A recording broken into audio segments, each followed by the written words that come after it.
It's time for good energy, and I'm Dr. Julie, and welcome to Bodyful Day 283. Happy Christmas Eve. We are hanging out on the back porch because it really is way too cold to be out on the front steps and shooting a video.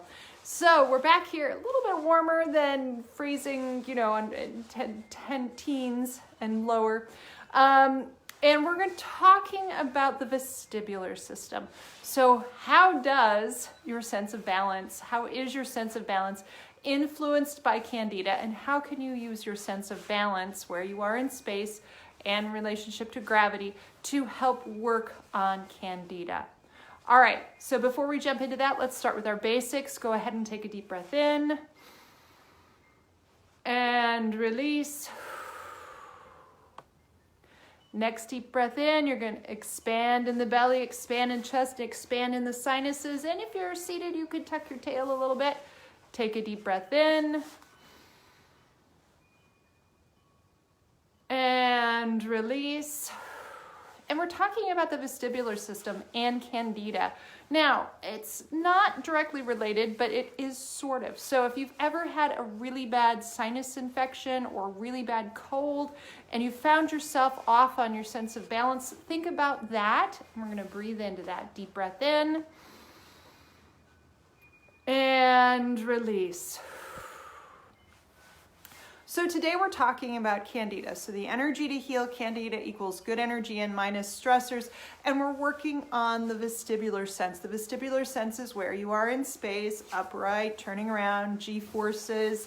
Remember that those are influenced by your that sense is influenced by your semicircular canals, the kinesthetic, the proprioceptive or the muscle and tendon receptors in your ankles, in your hips, in your neck, and in your jaw. And so all of those go together to make your sense of balance. When we're talking about Candida, we're talking about fungal overgrowth, primarily in the gut and in the mouth, but it can be on the skin. We can talk about fungal overgrowth in general. It can occur in the sinuses as well as the lungs. And when we're talking about Candida or fungal overgrowth affecting the vestibular system, we really are talking about sinus infections. Now, primarily, most sinus infections are bacterial, which is why antibiotics really work quite well.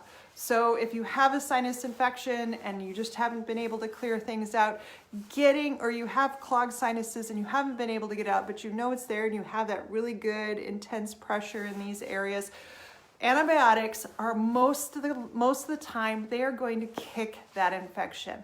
Now, the only problem is that as we know, antibiotics clear out not just the bad bacteria, they also clear out the good bacteria. And so a lot of times after you take your antibiotics, you get yeast infections or increased fungal toe infections, and increased gut fungus, meaning that you start to be a little bit off, a little get gassy, a little diarrhea, a little constipation. And it can also happen that after you take that antibiotics, you may have a flare of Candida or a flare of fungus in your sinuses. So you may get a second infection, but it's probably not bacterial. It's probably fungal. So what do you do to get rid of that fungal infection in your sinuses?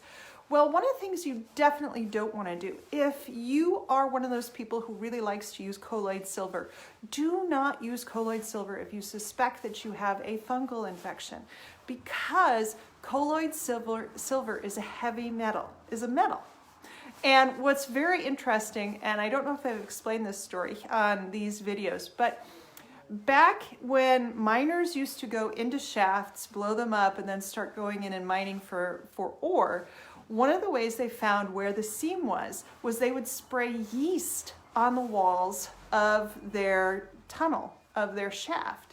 And where the yeast proliferated, yeast, remember, is Candida, is fungus, where the yeast proliferated was where the metal was in the rock.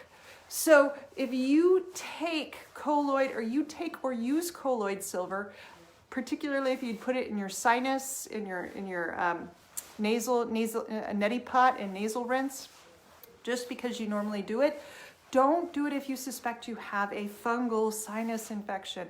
And don't take colloid silver if you suspect you have Candida, because Candida is a fungus. It loves metal, and it will bloom in the presence of metal, even though colloid silver is supposed to be very healing. It is not with fungus. So what other things can you do? Well, we talked about yesterday the fact that drying spices are very good for Candida. So you can steam over ginger. So you can grate some fresh ginger into a boiling pot of water and you can steam over it. You can do the same thing. You can be drinking a lot of cinnamon tea, literally just taking cinnamon, putting it in boiling water and drinking it, but you can also steam over it. You can steam over all of these drying spices, and that will help dry out the sinuses.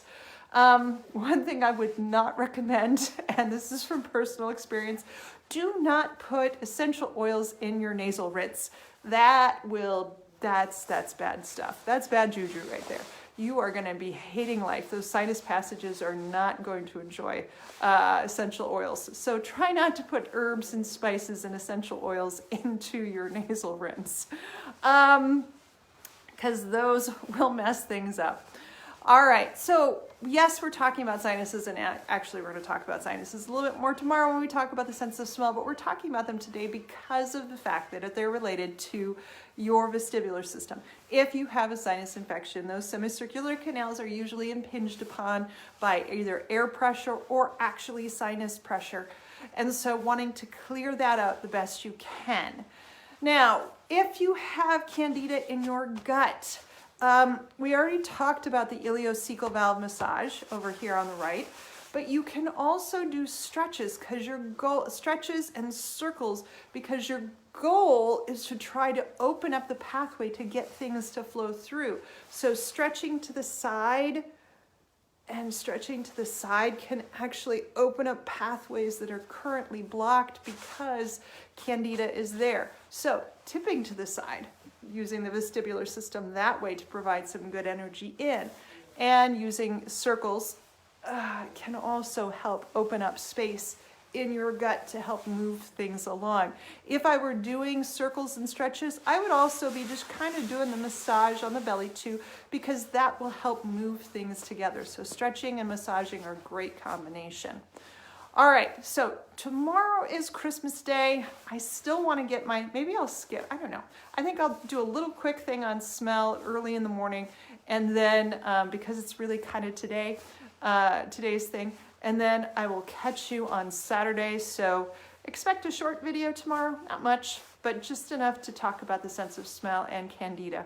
All right, I hope you are having a wonderfully snuggly, as the Danes say, hyggelige, Easter, Christmas Eve, and I hope you have a wonderful day tomorrow. Take care. Oh, deep breath in. And release. See ya.